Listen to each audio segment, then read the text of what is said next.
అందరికీ ఎలా ఉన్నారు? మీరు బాగున్నారా? ఈ ఉదయకాలం డైలీ బ్రెడ్ ఫ్రమ్ యెషువా హౌస్కి మీ అందరికీ స్వాగతం.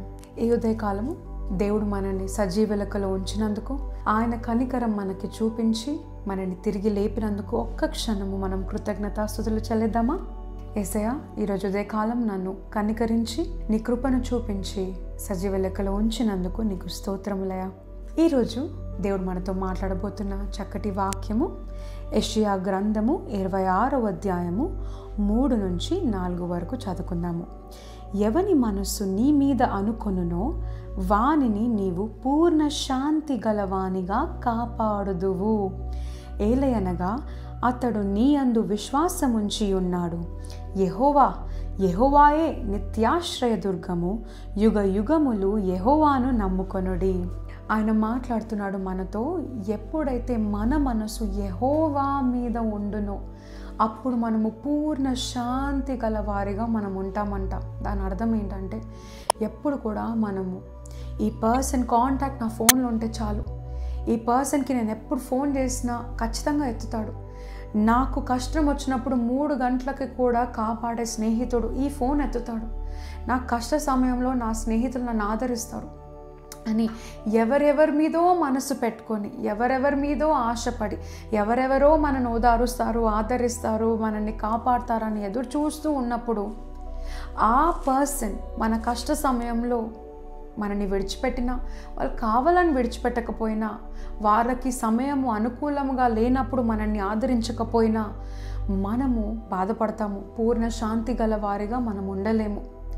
దేవుడు ఇక్కడ మాట్లాడుతున్నాడు, ఎప్పుడైతే నీ మనసు నా పైన పెట్టుకుంటావో, నా పైన నమ్ముతావో, నన్ను నువ్వు దృష్టిస్తావో, అప్పుడు ఎవ్వరు నీ చేతు వదిలి వెళ్ళిపోయినా, ఎవ్వరు నీ ఫోన్ ఎత్తకపోయినా, ఏ కాంటాక్ట్ కోసం అయితే నువ్వు సంవత్సరాలు ఎదురు చూసావో ఆ పర్సనే నేను వదిలేసి వెళ్ళిపోయినా, ఆ పర్సనే నీ ఫోన్ ఎత్తకపోయినా, ఆ క్షణములో కూడా నీకు మనశ్శాంతి కొదువుగా ఉండదు.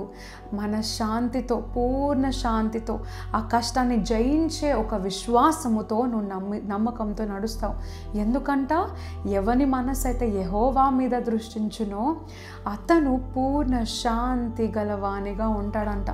అప్పుడు కష్ట సమయంలో మనశ్శాంతి నీలో నుంచి మాత్రమే కనపడడం కాకుండా పక్కనున్నవారు కూడా నేను చూసినప్పుడు, ఏంటి ఆశ్చర్యం, ఇంత కష్టంలో కూడా ఎంత శాంతిగా కనబడుతున్నావు అమ్మా, మానసిక ఒత్తిడి లేనట్టుగా కనబడుతున్నావు, ఇంత ఆరోగ్యంగా ఇంత కష్ట సమయంలో ఎలా ఉండగలుగుతున్నావు అని పక్కన వారు చూసి ఆశ్చర్యపడే అంత మనశ్శాంతి నీలో కనబడుతుందంట.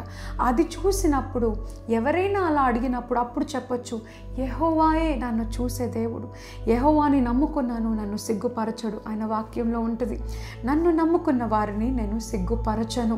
మనుషుల్ని నమ్ముకుంటావా, వారి మాటలు నీటిపైన రాసిన మాటల్లాగా అలలు వచ్చి కొట్టేసినప్పుడు, కష్ట సమయంలో వచ్చినప్పుడు వాళ్ళు వెళ్ళిపోతారు, ఎక్కడున్నారో కూడా తెలియదు. వాళ్ళు కూడా మనుషులే కదా, వారు కూడా కష్టం వస్తుంది కదా, మాటిచ్చినప్పుడు మంచి మనసుతో మాటిచ్చుంటారు. కష్ట సమయంలో మనం కూడా వారిపైన ఆధారపడలేము. మనం ఎల్లప్పుడూ ప్రతి సమయమున ఆధారపడే ఏకైక దైవము నీ పరమ తండ్రి, మన పరమ తండ్రి యెహోవా.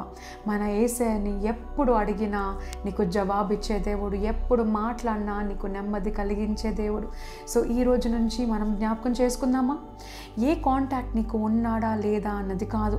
ఆఫ్ కోర్స్ కాంటాక్ట్స్ మనకు ఉండడం ముఖ్యము, మంచి కాంటాక్ట్స్ని మనము సాధించడం ముఖ్యము. కానీ వాటిపైన ఆధారపడకుండా, కష్ట సమయంలో యెహోవా కాదు మనుషులే ఆదరిస్తారు అని మనము మాటలతో యెహోవాయే నాకు ఆశ్రయదుర్గం అని అంటున్నావేమో, కానీ చేతల్లో నీకు కష్టం వచ్చినప్పుడు మొట్టమొదటిగా ఫోన్ వారికి కలుపుతున్నావేమో, వారిపైన ఆధారపడుతున్నావేమో. కానీ ఈరోజు దేవుడు మాట్లాడుతున్నాడు, ఎవని మనసు ఆయన మీద అనుకొనునో ఆయనని పూర్ణ శాంతి గలవానిగా నేను కాపాడుదును. ఆయన పూర్ణ శాంతి గలవానిగా నేను ఉంచడం అని కాదు, నేను కాపాడుతాడు కూడా అంట. నేను సిగ్గుపరచకుండా నీ శత్రువుల ఎదుట భోజనం ఏర్పాటు చేసి నీ తల ఎత్తుకొని తిరిగేలాగా, యెహోవాని నమ్ముకున్న వారు మోసపరచబడరు అని లోకానికి నువ్వు సాక్షిగా నిలబెట్టేలాగా యెహోవా చేస్తాడంట.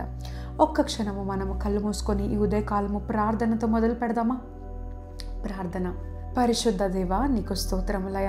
ఈరోజు మాతో మాట్లాడిన దేవా, ఎవని మనసు నీ మీద ఉండునో వానిని పూర్ణ శాంతి గలవానిగా నువ్వు కాపాడు అని మాట్లాడిన దేవా, నీకు స్తోత్రములయ.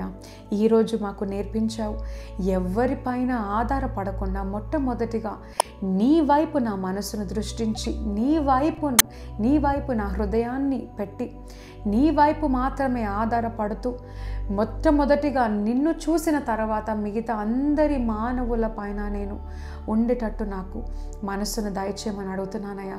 ఈరోజు ఎవరు నన్ను వదిలినా వదలకపోయినా, వారిచ్చిన మాటను నిలబెట్టుకున్నా నిలబెట్టకపోయినా, నీవు నా తోడున్నావు, నీవు నన్ను కాపాడుతావు, నీవు నన్ను నడిపిస్తావు అని మాట్లాడిన దేవా, నీకు స్తోత్రములు. నా జీవితము, నా సుఖము, నా కష్టము, నా కుటుంబము అవన్నీ నీ చేతికి అప్పచెప్తున్నానయ్యా. ఈరోజు నీ బిడ్డలు విన్న వాక్యము ద్వారా నెమ్మది కలిగారని నేను నమ్ముతూ ఈ దినమంతా నీ చేతికి అప్పచెప్తూ యేసే పరిశుద్ధ నామమున ప్రార్థిస్తున్నాము తండ్రి, ఆమెన్. ఈ వాక్యము నేను దీవించునుగాక. రేపు ఉదయకాలము మరొక వాగ్దానముతో మళ్ళీ తిరిగి కలుస్తాను. God bless you. Praise the lord.